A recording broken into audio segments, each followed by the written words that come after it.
కొంతమంది మరి ఓట్లు వేరే తిరిగేసిండ్రు. దాంతో మన గవర్నమెంట్ పోయింది. మన గవర్నమెంట్ పోయినాక ఈ 4.5 నెలల్లో ఏమేమవుతుందో ఏమేమి జరుగుతుందో నాకంటే బాగా మీరే చూస్తుంది. సిరిసిల్లలో ఇది వరకు 9 నెలలు మస్తు తట్టు కనీసం 3 ఏళ్ళు నోట్లకు పోయేటట్టు బువ్వ దొరికేటట్టు పరిస్థితి ఉండే. కానీ 4.5 నెలల్లో మొత్తం సాంచలు బంద్ పెట్టింది ఈ ప్రభుత్వం. రంజాన్ కానుక లేదు, క్రిస్మస్ కానుక లేదు, రంజాన్ తోఫా లేదు, బతుకమ్మ చీర లేదు.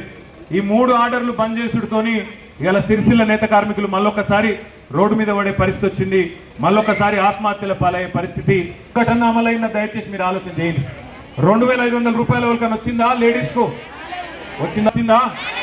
మరి బంగారం దొరుకుతలేదా? గవర్నమెంట్కు బంగారం షాపులు లేవా? నన్ను అడిగితే మొన్న ఈ 4 నెలలనే లక్ష పెళ్లిళ్ళు అయినాయి. మరి 1,00,000 తులాలు బాకీ ఉన్నాడు ఈ ముఖ్యమంత్రి, ఈ కాంగ్రెస్ ప్రభుత్వం. ఎందుకంటే నమ్మిండ్రు.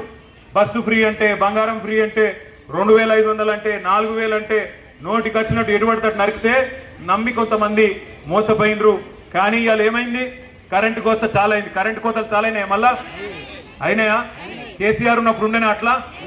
కేసీఆర్ ఉన్నప్పుడు కరెంటు మంచిగుండే, మంచిళ్ళు మంచిగుండే, మన తంగలపల్లి వాగు కింద బ్రిడ్జ్ కింద నీళ్లు ఉండేనా? ఇవాళ ఉన్నాయా? ఇదివరకేమో చూడబుద్ధి అవుతున్నట్టు పోతే సముద్రం చూసినట్టు ఉంటుండే. ఇవాళ ఉన్నదా? కాంగ్రెస్ వచ్చినాక దరిద్రం కాలు పెట్టినట్టు అయింది మళ్ళీ రాష్ట్రంలో. అందుకే దయచేసి దండం పెట్టి మీకు చెప్పేది ఒకటే, ఆలోచించి ఓటేయాలి తప్ప ఆగం కావద్దు. కేసీఆర్ సార్ మనకు చెప్పిండు, మంచిగా చెప్పిండు, మోసపోతే గోసపడతామని చెప్పిండు. ఇన్లే మనల్లో కొంతమంది ఇన్లేదు, ఆగమైనం. మరి 4.5 నెలల్లోనే ఇలా మళ్ళీ ఒక ఎలక్షన్ వచ్చింది, పార్లమెంట్ ఎలక్షన్.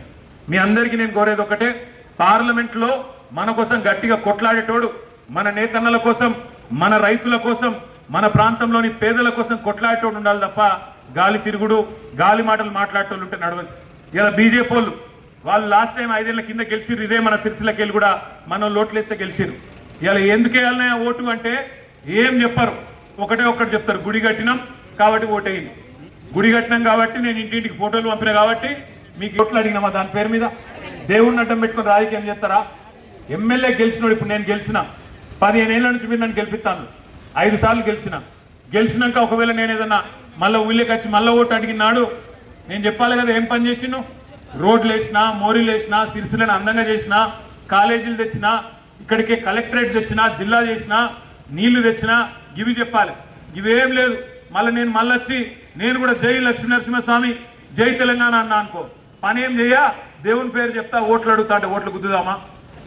గుళ్ళు కట్టుడే ముఖ్యం అనుకుంటే అద్భుతమైన గుడి కట్టిండు కేసీఆర్ గారు 4 ఏళ్ల కిందటనే. ప్రాచీన శిల్పకళా సంపదతోని, నవీన శిల్పులతోని బ్రహ్మాండమైన గుడి యాదగిరిగుట్ట కట్టిండు. ఒక గుడులు కట్టుడే కాదు, కేసీఆర్ గారు ఆధునిక దేవాలయాల లాంటి రిజర్వాయర్లు, ప్రాజెక్టులు కట్టిండు. కాళేశ్వరం ప్రాజెక్టు కట్టిండు, మన మిడుమానేరు కట్టిండు, సిరిసిల్లకు సముద్రాన్ని తీసుకొచ్చిండు కేసీఆర్ గారు. అట్లాంటి ఆధునిక దేవాలయాలు కట్టి వాటికి కూడా దేవుళ్ళ పేర్లు పెట్టిండు, మనుషుల పేర్లు పెట్టలే. రాజరాజేశ్వర సాగర్, కొండ పోచమ్మ సాగర్, మల్లన్న సాగర్, రంగనాయక సాగర్ దేవుళ్ళ పేర్లు పెట్టిండు. దేవాలయాలు కట్టిండు, ఆధునిక దేవాలయాలు కట్టిండు. అదే విధంగా ఇవాళ మతం పేరు మీద రాజకీయం చేస్తున్నారు కొంతమంది. ఎందుకు వేయాలంటే హిందువు అయితే నా కోటై అంటే, ఇదివరకు మనం హిందువులు కాదా? బీజేపీ అనే పార్టీ లేకముందు, బండి సంజయ్ అంటోడు లేకముందు మనం హిందువులు కాదా? బొట్టు పెట్టుకోలేదా? మనం ఇంట్లో పూజ చేసుకోలేదా? దేవునికి మొక్కలేదా? ఉగాదికి, దసరాకు, మార్కండేయ జయంతికి మనం పండుగలు చేసుకోలేదా? బోనాలు తీయలేదా? పోచమ్మ పండుగ